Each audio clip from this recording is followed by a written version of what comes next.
देखिए आज हम बात करेंगे मीटर सेप। ठीक है, मीटर सेप क्या है, ये भी आपका प्रैक्टिकल है। जैसे कल हमने आपको व्हीट स्टोन सेप को बताया था कि व्हीट स्टोन सेप भी आपका प्रैक्टिकल है, इसका भी प्रैक्टिकल कराया जाता है। ठीक उसी तरह से मीटर सेप भी है। ठीक है, ये भी आपका एक प्रैक्टिकल है। इसका भी काम क्या है, जैसे व्हीट स्टोन सेप का काम आपने देखा कि किसी भी अज्ञात चालक तार का प्रतिरोध ज्ञात करना। ठीक है, ठीक उसी तरह से मीटर सेप का भी काम है। मीटर सेप का भी यही काम है, किसी भी अज्ञात चालक तार का प्रतिरोध ज्ञात करना। इसका भी काम वही है जो व्हीट स्टोन का है। अब आपके दिमाग में एक बात आती होगी कि सर जब व्हीट स्टोन सेतु था प्रतिरोध ज्ञात करने के लिए, तो फिर मीटर सेप की क्या आवश्यकता पड़ी, क्या जरूरत हो गई मीटर सेप की, जब हमारे पास एक उपकरण पहले से था व्हीट स्टोन। उसका भी काम वही है, अज्ञात चालक तार का प्रतिरोध ज्ञात, और इसका भी काम वही है। तो फिर हमें उसके होते हुए इसकी जरूरत क्यों पड़ गई? तो देखिए जरूरत इसलिए हो गई क्योंकि मीटर सेतु के द्वारा जो प्रतिरोध ज्ञात किया जाता है उसकी परिशुद्धता और यथार्थता क्या है, अधिक होती है। मतलब उसमें जो त्रुटियां या जो कमियां होने की जो संभावना है वो बहुत कम रहती है। एक रियलिटी के करीब ये प्रतिरोध को ज्ञात करता है।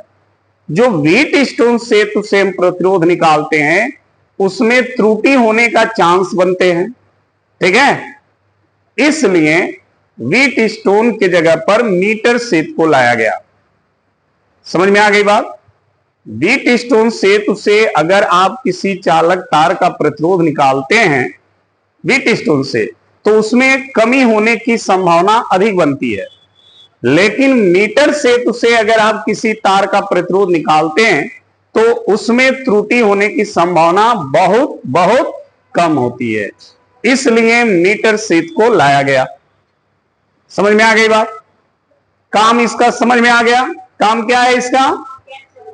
किसी अज्ञात तार का प्रतिरोध ज्ञात करना। व्हीट स्टोन सेतु का भी यही काम, इसका भी यही काम है। क्लियर?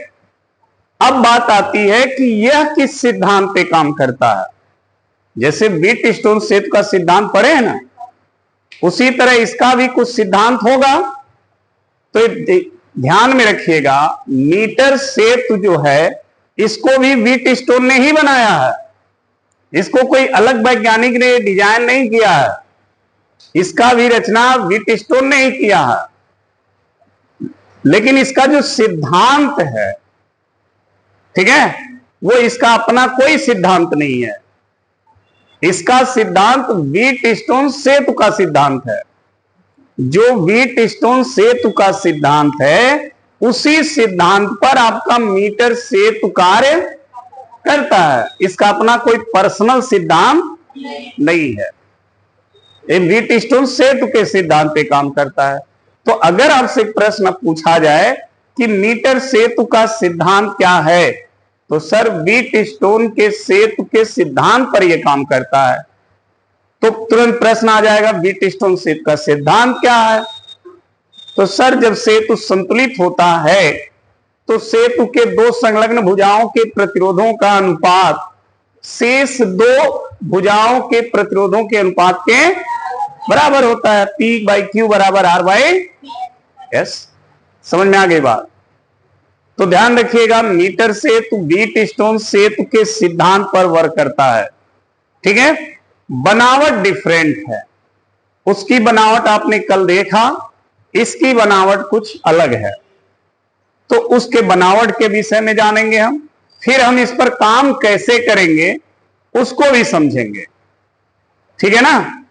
तो व्हीट स्टोन सेतु हेडिंग डाल लें और इसमें नोट करें। सॉरी, मीटर सेतु हेडिंग डाल लें और उसमें नोट करें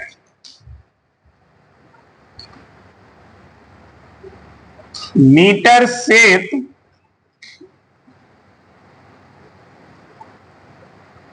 एक ऐसा उपकरण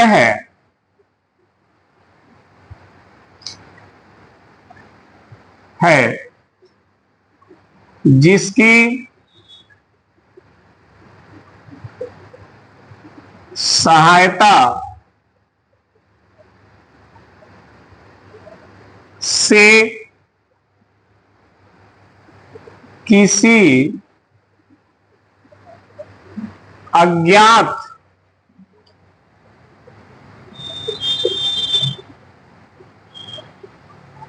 चालक तार का प्रतिरोध शुद्धतापूर्वक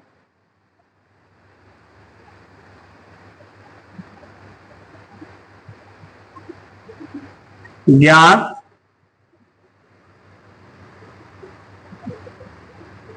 किया जा सकता है। समझ में आ गई बात? अगर प्रश्न पूछा जाए कि मीटर सेतु क्या है, तो मीटर सेतु एक ऐसा उपकरण है जिसकी सहायता से किसी अज्ञात चालक तार का प्रतिरोध शुद्धता पूर्वक ज्ञात किया जा सकता है। ठीक है ना? अब बात आती है सिद्धांत। ये किस सिद्धांत पे काम करता है? तो अगला हमारा टॉपिक है सिद्धांत। किस सिद्धांत पे काम करता है? व्हीटस्टोन सेतु के सिद्धांत पर। ठीक है, तो लिखेंगे मीटर सेतु व्हीटस्टोन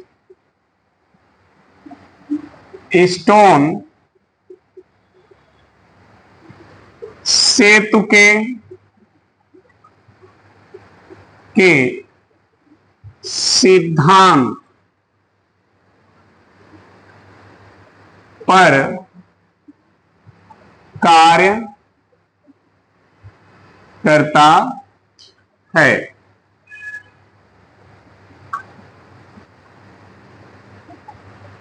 ठीक है, और वो सिद्धांत क्या है? P by equal to R by S। ये सिद्धांत है जिस पर आपका मीटर सेतु भी कार्य करेगा, इसी सिद्धांत पे। अब आती है बात बनावट, इसकी रचना। ये बना कैसे है? बनावट या रचना। ठीक है, अब देखिए इसके बनावट को समझ लीजिए।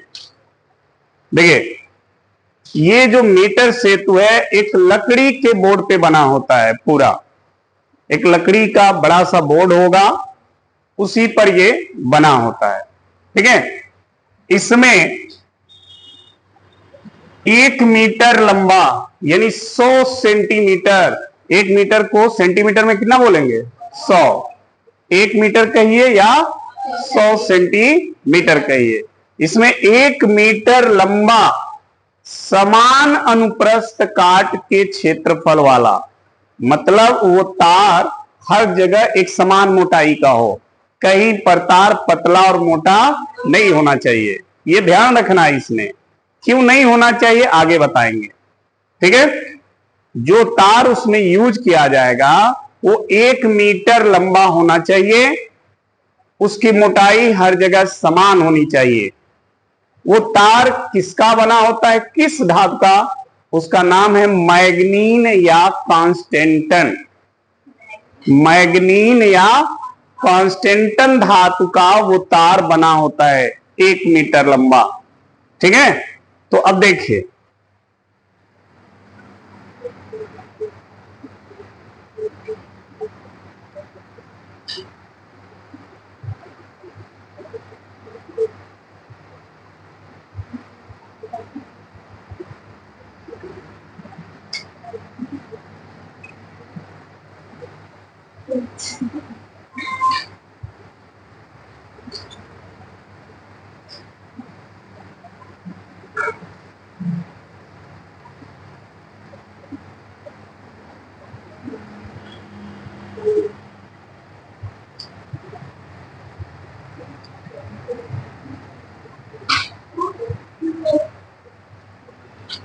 बात ना करें।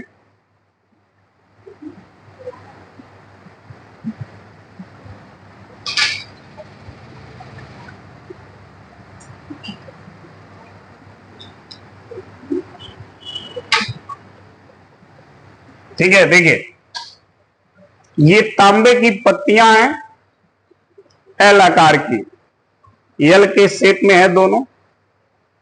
इनके बीच में कुछ स्पेस छोड़ करके एक सीधी पत्ती लगी हुई है। ठीक है, इन्हीं पत्तियों को आपको उस 1 मीटर लंबे तार से जोड़ना है। ठीक है, इन्हीं के बीच में वो 1 मीटर तार यहां से लेकर यहां तक लगा होगा, यहां तक। मान लीजिए इसका नाम दे देते हैं ए और इसको सी, तो ये तार की नाम हो जाएंगे एसी तार। ठीक है, एसी मतलब एयर कंडीशन या अल्टरनेटिव करंट नहीं, तार का नाम है एसी। हाँ देखो, एसी का 2 नाम हो गया ना, एक तो एयर कंडीशन, एक तो अल्टरनेटिव करंट। और यहां पर एसी का मतलब इस तार का नाम है ए से सी तक। कोई भी नाम आप दे सकते हैं, हमने एसी लिखा है, आप कोई भी P Q C D zone मर्जी तो रख सकते हैं। ठीक है, अब देखिए ये जो गैप आप देख रहे हो, ये गैप, इस पहला जो गैप है, अंतराल जो दिख रहा है, यहीं पर आप प्रतिरोध बॉक्स लगाओगे। इसका नाम है प्रतिरोध बॉक्स। चूंकि प्रतिरोध बॉक्स है यानी प्रतिरोधों का बॉक्स है, इसमें केवल क्या रहेगा, प्रतिरोध। इसमें प्रतिरोध लगे होंगे और ये आर। ठीक है, दूसरा जो अंतराल आप देख रहे हो, वहां पर उस तार को जोड़ना है जिसका प्रतिरोध आपको निकालना है।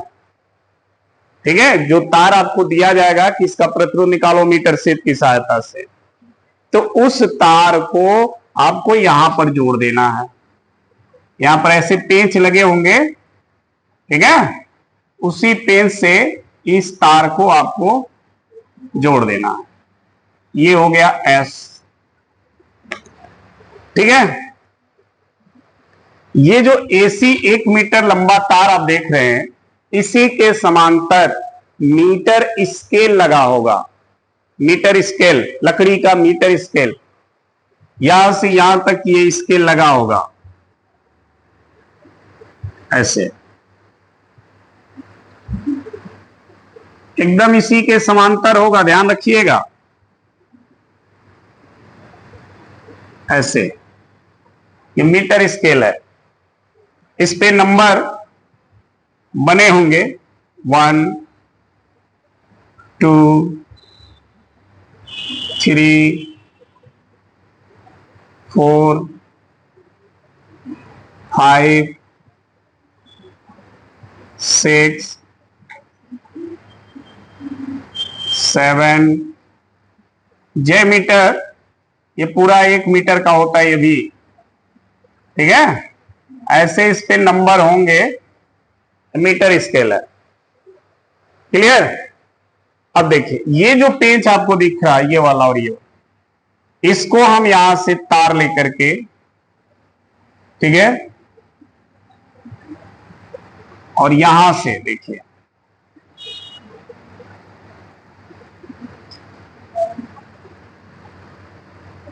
ऐसे, ठीक है, यहां पर एक कुंजी लगा देंगे, कुंजी के यहीं पर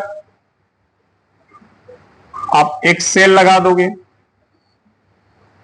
और फिर यहां से यहां एक धारा नियंत्रक होगा जो धारा को कंट्रोल करेगा। इसका नाम है धारा नियंत्रक। इंग्लिश में इसको हम RH से प्रदर्शित करते हैं और इंग्लिश में इसको बोलते हैं रिहोस्टस, इसीलिए RH लिखा जाता है। रिहोस्टस इसको बोलते हैं, हिंदी में धारा नियंत्रक, ये धारा को कंट्रोल करेगा। और ये कुंजी और ये सेल है। ठीक, ये जो बीच ये वाली पत्ती देख रहे हैं, यहां पर बीच में एक टर्मिनल होगा D, उसको नाम दे देते हैं। ठीक है, यहां से एक तार लेते हैं ऐसे, ठीक है, और बीच में एक धारा मापी लगा देंगे कैपिटल G, और उस धारा मापी से एक विसर्पी स्पर्शक, जिसे जौकी कहते हैं, जौकी J, वो लगा देते हैं ऐसे। अब ये आपका मीटर सेतु बन के तैयार हो गया। जौकी का काम यह है कि इसे आप हल्के हाथों से, जैसे ये 1 मीटर लंबा तार है और इसी पर ये जौकी वाला तार है, इसको धीरे धीरे इसी पे सरकाना है सटा करके। ठीक है, अभी नहीं कोई पे चढ़ जाना है। चढ़ जाने से क्या होगा, तार नीचे वाला तार घिस के मोटा पतला हो जाएगा। मोटा पतला हो जाने से इस तार का जो एक्यूरेट रेजिस्टेंस आना चाहिए वो नहीं आ पाएगा, क्योंकि तार आप जानते हैं तार मोटा होगा तो इसका प्रतिरोध घट जाएगा, तार पतला होगा तो प्रतिरोध। तो इसलिए आपको बस तार को इसमें टच करके खिसकाना है, इना कि दाई कोई पे बरस नहीं रगड़ दियो तो गलत हो जाएगा। समझ में आ गया ना, केवल टच करे वो, तो यही इसका काम है। तो ये संरचना है और ये पूरा लकड़ी के बोर्ड पे होता है। ठीक है, अब इसको थोड़ा यहां पर लिख लेते हैं, फिर आते हैं इसके क्रियाविधि में। देखिए, मीटर सेत, लिखते रहिए साथ में, मीटर सेत एक लकड़ी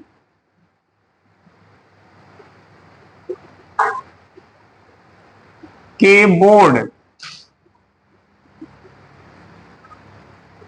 बोर्ड पर 1 मीटर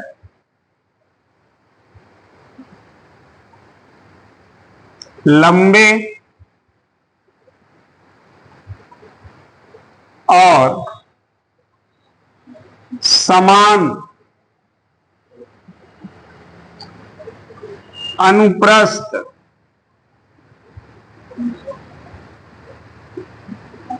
काट के क्षेत्रफल वाले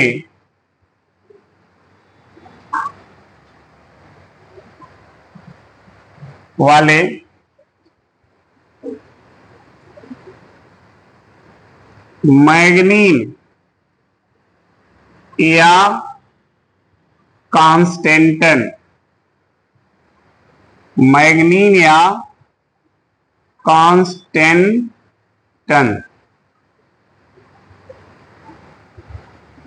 धातु के तार से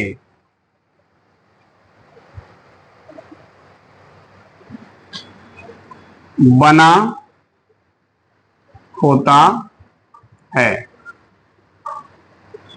ठीक है, यह मीटर सेतु जो है एक लकड़ी के बोर्ड पर 1 मीटर लंबे समान अनुप्रस्थ काट के क्षेत्रफल वाले मैग्नीन या कांस्टेंटन धातु के तार से बना होता है। यह ध्यान रखिएगा, मैग्नीन या कांस्टेंटन, और ये याद रखिएगा तार की लंबाई कितनी, 1 मीटर। ठीक है,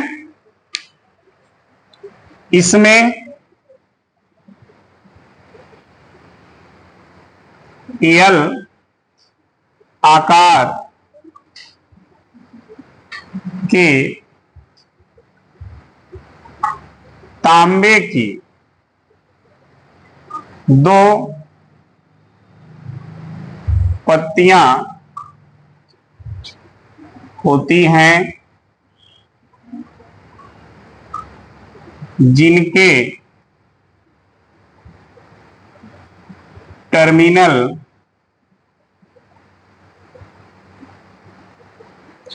ए और सी से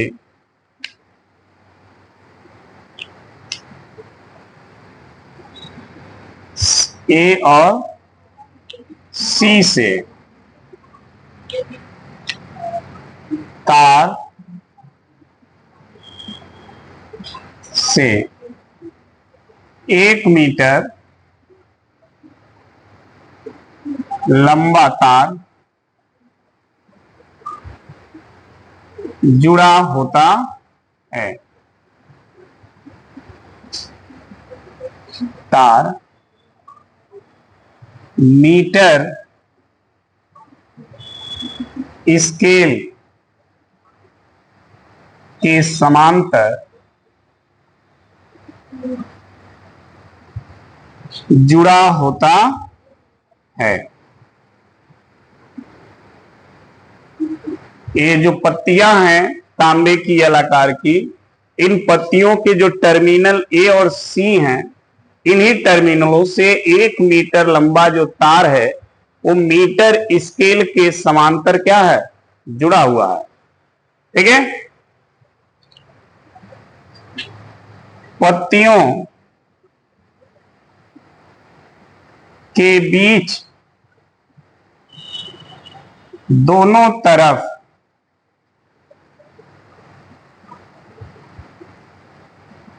अंतराल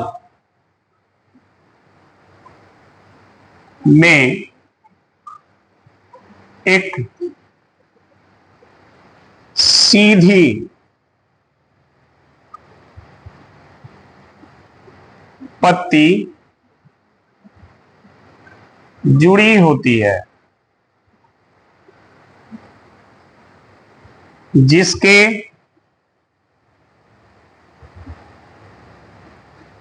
टर्मिनल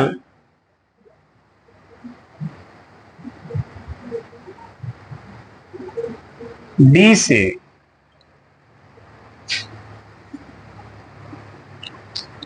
से धारा मापी को जौ की जे से जोड़ देते हैं। ठीक है। जो तीसरी सीधी पत्ती आप देख रहे हैं ये वाली, इसका टर्मिनल डी है, इसको धारा मापी जी से होते हुए जौकी से क्या करेंगे, जोड़ देते हैं। ठीक है। जो पहला अंतराल है, अंतराल मतलब गैप, पहले अंतराल में पहले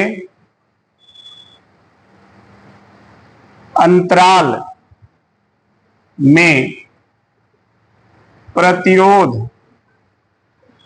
बॉक्स कौन, आर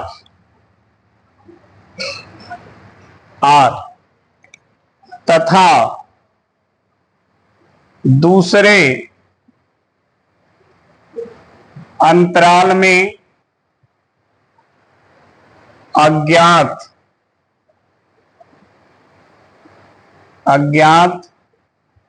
चालक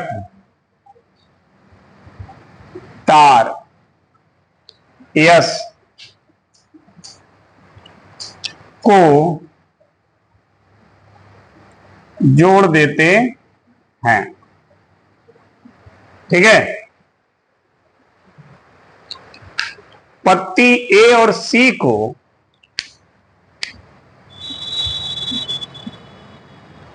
पत्ती ए और सी को कुंजी के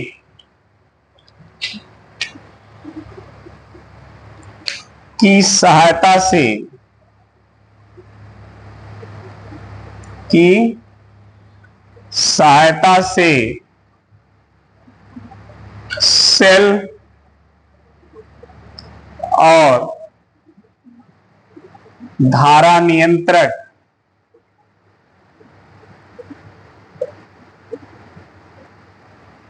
RH से जोड़ देते हैं।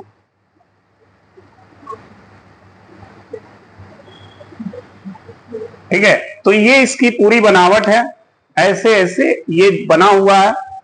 ठीक है, इसको नोट कर लें, फिर हम आते हैं इसके क्रियाविधि पर। नोट कर लीजिए। अब आगे, अब इसकी क्रियाविधि पे हम बात करेंगे। इस पर आपको काम कैसे करना है।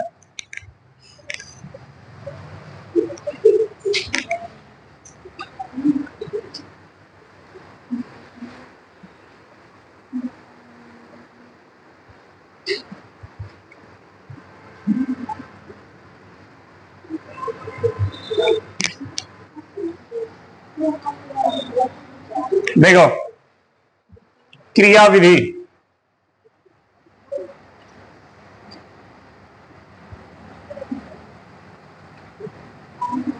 ठीक है, समझो इधर कैसे आप ये आपको दिया जाए तो काम कैसे करना है। देखिए, ये सभी चीजें आपको पता है किसको कहां जोड़ना है। ठीक है, बनावट में ही हमने क्लियर कर दिया क्या प्रतिरोध बॉक्स कहां लगेगा, जिस तार का प्रतिरोध ज्ञात करना है उसको कहां जोड़ना है, सेल कहां लगाना है, धारा नियंत्रक कहां लगाना है, तार कहां जोड़ना है, धारा मापी कहां जोड़ना है, जॉकी कहां लगाना है, ये सब बनावट में है। अगर एग्जामिनर आपको ये ऑपरेटर्स देते हैं तो बहुत कम चांस है कि वो इस तरह जुड़ा ही रहे। हो सकता है वो सभी पार्ट खोल के रख दें और कहें आप मीटर सेत की सहायता से इसका प्रतिरोध निकालो। तो सबसे पहले आपको ऑपरेटर्स को ऐसे व्यवस्थित करना पड़ेगा। समझ में आ गई बात। और फिर जिस तार का प्रतिरोध ज्ञात करना है उस तार को यहां पे जोड़ देना है, पहले वाले अंतराल में प्रतिरोध बॉक्स लगा देना है। बाकी ये डायग्राम देख रहे हैं ना, ऐसे ही व्यवस्थित कर लेना है। करने के बाद करना क्या है, आपको सबसे पहले इस कुंजी को ऑन करना है, दबाना है। जब कुंजी ऑन हो जाएगी इसमें करंट चालू हो जाएगा। ठीक है, अब आपको यहां से प्रतिरोध बॉक्स से कोई रेजिस्टेंस निकाल लेनी है। ठीक है, वही आर का क्या हो जाएगा, मान हो जाएगा। इसके बाद इस जॉकी को पकड़ना हाथ से और इस एसी तार पर हल्के बस टच करके आगे पीछे खिसकाना है और देखना है कि किस पॉइंट पर धारा मापी में विक्षेप शून्य होता है। जिस पॉइंट पर धारा मापी में विक्षेप शून्य हो जाए उस पॉइंट पर जॉकी को रोक देना है। समझ में आ गई बात। जैसे धारा मापी में शून्य विक्षेप आएगा तो ये मीटर से तो बैलेंस हो जाएगा। बीट स्टोन में आपको खिसकाना नहीं था, इसमें आपको तार को आगे पीछे खिसका करके धारा मापी में शून्य विक्षेप की स्थिति पता करनी है। क्लियर। जिस पॉइंट पर मिल जाए वहीं पर जॉकी को क्या करिए, रोक दीजिए। ठीक है, उसके बाद देखिए, मान लीजिए जे पर शून्य मिला। ठीक है, तो तुरंत ए से जे की लंबाई आप मीटर स्केल से नाप लेंगे। ए से कितनी दूरी पर शून्य हो रहा है, समझ में आ गई बात। ये दूरी आप मीटर स्केल से नाप लेंगे, कितनी दूरी पे शून्य हो रहा है। मान लीजिए ये दूरी कितनी है, एल। एल दूरी पर क्या हो गया, शून्य हो गया। तो अगर ये दूरी एल है तो ये दूरी कितनी होगी बाबू, ये दूरी कितनी हो जाएगी, हाँ बताओ भाई। एल दूरी पर अगर धारा मापी में 0 विक्षेप आ रहा है, तो ये वाला दूरी कितनी हो जाएगी? अब थुथुरा बाटा से देखो, पूरा तार की लंबाई 100 सेंटीमीटर है, उसमें से यल निकल गया ना, तो बचा कितना? ये कौन बोलेगा बताओ? 100 माइनस एल। भाई पूरे तार की लंबाई 100 सेंटीमीटर है ना, शुरू से लिखते आ रहे हो कि तार की लंबाई 1 मीटर 1 मीटर है, तो जब 1 मीटर है तो 1 मीटर को सेंटीमीटर में कितना लिखोगे? 100 सेंटीमीटर, यानी पूरे तार की लंबाई, उसमें से यल सेंटीमीटर पे शून्य हो गया, तो बची हुई लंबाई बताओ। इतना आसान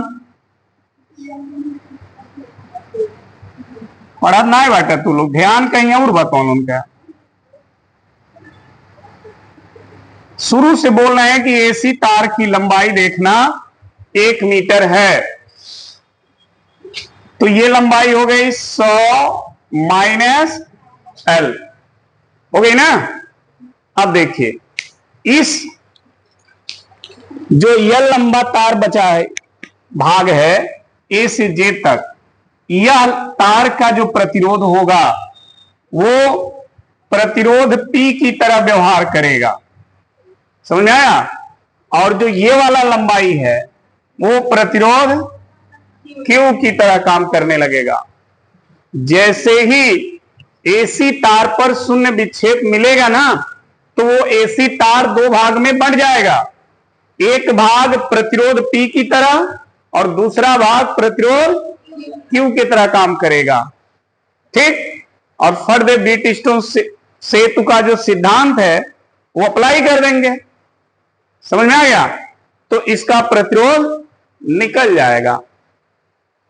फिर ध्यान दीजिए काम कैसे करना है, ध्यान से सुनिए।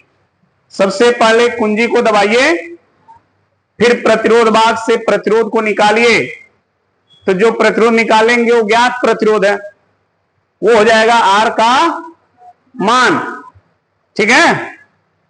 फिर इस जौकी को पकड़कर तार पर सरकाइए आगे पीछे, ताकि धारा मापी में विक्षेप शून्य मिले। जैसे धारा मापी G में शून्य विक्षेप मिले, तार जौकी को वहीं पे रोक दीजिए और फिर A से J तक की लंबाई क्या करिए, माप लीजिए। तो एक भाग की लंबाई आप माप लेंगे तो दूसरे भाग की लंबाई अपने आप निकल जाएगा, 100 में से उसको हटा दीजिए, ठीक है। अब ये दोनों भाग जो हैं, दो प्रतिरोध P और Q की तरह काम करने लगेंगे। इस भाग का प्रतिरोध P हो जाएगा और इस भाग का प्रतिरोध Q हो जाएगा। तो फिर व्हीटस्टोन सेतु का सिद्धांत लागू होगा और उसी पे आप इसका मान निकाल लोगे, ठीक है ना। तो देखिए, लिखते रहिए। सर्वप्रथम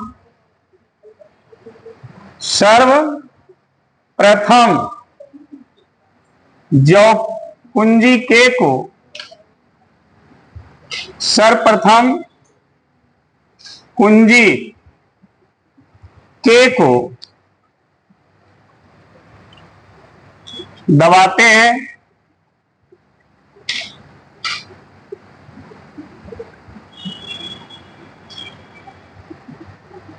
तथा उसके बाद प्रतिरोध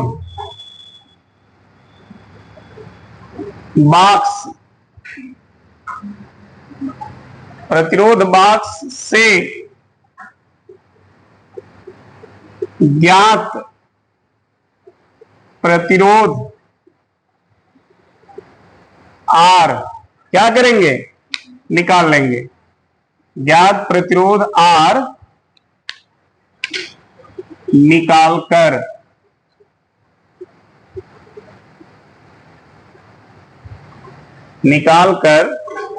जौकी J को तार AC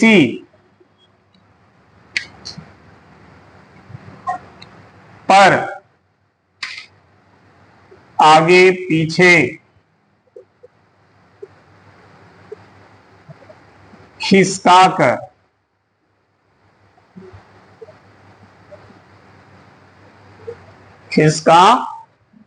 कर धारा मापी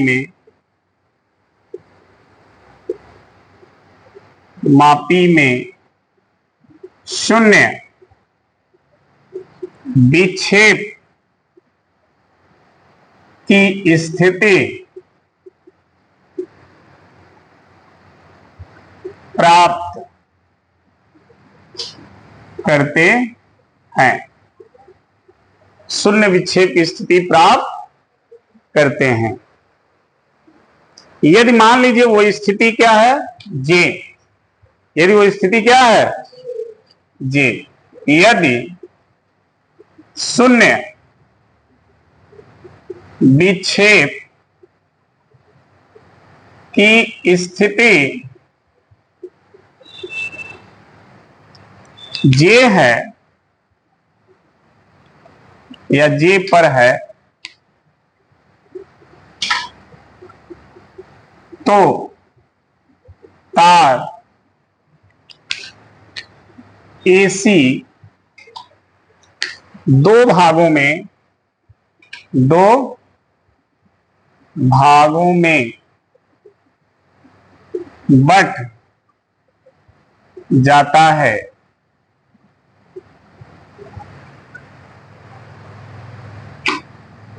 जिनकी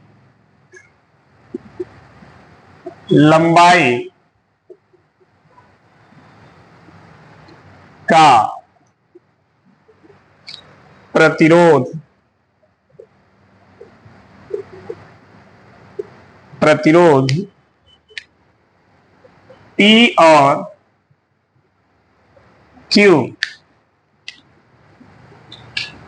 P और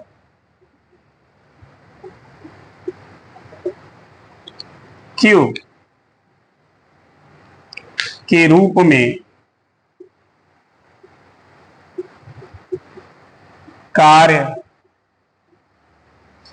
करने लगते हैं। ठीक है, तो ये इसकी क्रियाविधि है। ध्यान रखना, कुंजी को दबाओगे, प्रतिरोध भाग से प्रतिरोध निकालोगे, जौकी को तार एसी पर आगे पीछे खिसकाकर शून्य विक्षेप की स्थिति प्राप्त। यदि वो स्थिति जे है तो तार एसी दो भाग में बटेगा। इन दोनों भागों की जो लंबाई का प्रतिरोध होगा वो प्रतिरोध P और Q के रूप में कार्य करेगा। ठीक है, अब गणना करते। ये तो क्रियाविधि हो गई। अब गणना देखिए कैसे निकालेंगे। मान लेते हैं A से J की लंबाई कितनी है, L। माना A से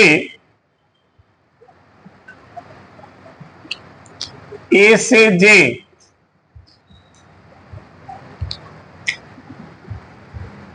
की लंबाई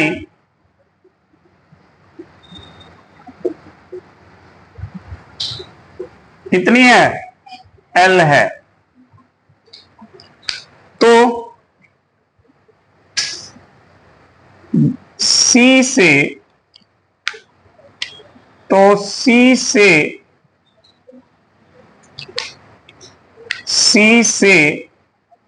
J की लंबाई कितनी हो जाएगी, हाँ बताओ। A से J की लंबाई अगर L हो तो C से J की लंबाई 100 माइनस L हो जाएगा। ये हो जाएगा। ठीक, अब देखो, यदि एकांक लंबाई का प्रतिरोध, अगर हम मान लें कि तार के एक लंबाई का प्रतिरोध कितना है, X। कितना है, X है, तो L लंबाई का प्रतिरोध कितना होगा, LX। भाई एक लंबाई का प्रतिरोध अगर x हो तो l लंबाई का प्रतिरोध Lx, तो P बराबर क्या हो जाएगा? Lx नहीं हो जाएगा? है जो P है ये प्रतिरोध है, और इस प्रतिरोध का मान किसके बराबर हो जाएगा? Lx के। समझ रहे हो तुम लोग? कितने लोग नहीं समझ रहे हो? अरे भाई हमने कहा कि अगर वो स्थिति J है तो A से J की लंबाई अगर L मान लो तो C से J की लंबाई 100 माइनस L होगा। यहां तक नहीं कोई प्रॉब्लम है? चूंकि ये तार है तो बिना प्रतिरोध का तो होगा नहीं। हमने मान लिया कि इस तार के एकांक लंबाई का प्रतिरोध x है, तो L लंबाई जो है उसका प्रतिरोध कितना होगा? Lx होगा, और इसका जो प्रतिरोध है वो किसके बराबर है? तो P बराबर हो गया ना। तब Q बराबर क्या होगा? Q बराबर क्या होगा? ये इसकी लंबाई है ना, तो क्या हो जाएगा? 100 माइनस इंटू एक्स। ठीक है, जो Q वाला है भाग है उसका प्रतिरोध हो जाएगा 100 माइनस L इंटू एक्स। जो P वाला प्रतिरोध है उसका मान हो जाएगा L इंटू P, और Q का मान निकल गया।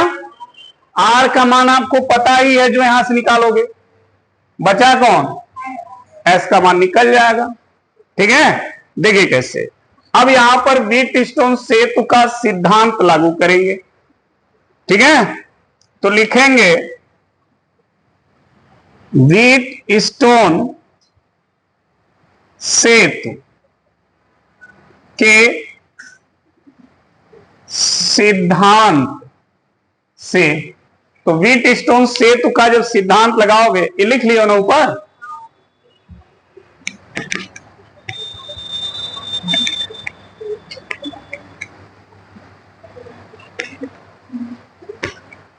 अब देखो सिद्धांत क्या है इनका? P बाई बराबर S, यही है ना। P का मान रख दो L, Q का मान रख दो बराबर R बटा, कुछ कट रहा है, X से X कट गया ना, तो बचा क्या? L बाई बराबर हो गया। तिर्यक गुणा कर लो।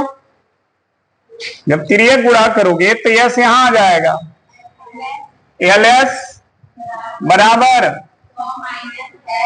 हो गया इंटू, हमें यस चाहिए तो यस बराबर 100 माइनस L बटा हो गया इंटू, यही फॉर्मूला मीटर सेतु का। ठीक है, इसी फॉर्मूले से आप यस का मान निकाल लोगे। आपको यस का मान निकालने के लिए चाहिए क्या? देखिए यहां से जो प्रतिरोध निकालोगे उस प्रतिरोध का मान रख देना, और जितनी लंबाई पर 0 हो वो लंबाई इसमें रख देना, एस का मान आ जाएगा। समझ में आ गई बात? जितनी लंबाई पर 0 हो वो लंबाई इसमें रख दो, और जो यहां से प्रतिरोध निकालोगे उस प्रतिरोध का मान रख दो, एस का मान निकल जाएगा। क्लियर? तो ये रहा है आपका मीटर सेतु।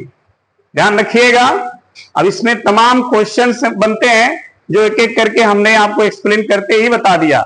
एक क्वेश्चन है कि इसमें तांबे की चौड़ी पत्तियां क्यों लगाई गई हैं, पतली लगाएं तो क्या होगा? तो आप सभी को पता है कि जैसे किसी तार का चौड़ाई बढ़ता है, मोटाई, तो प्रतिरोध कम होता है, और मोटाई कम करेंगे तो प्रतिरोध ज्यादा होगा। तो चौड़ी पट्टियां इसीलिए लगाई जाती हैं ताकि धारा बहने में रुकावट कम हो, यानी प्रतिरोध उसका कम हो सके, इसलिए। नहीं तो हम पतली पत्तियां लगा देते। ठीक है ना? बाकी और सब आपको बता दिया गया है। क्लियर? तार की लंबाई 1 मीटर। तार किस धातु का बना है? मैग्नीन या कांस्टेंटन। ठीक है, समझ में आ गया? इसका उपयोग अज्ञात तार का प्रतिरोध ज्ञात करना। ठीक है, नोट कर लीजिए सब।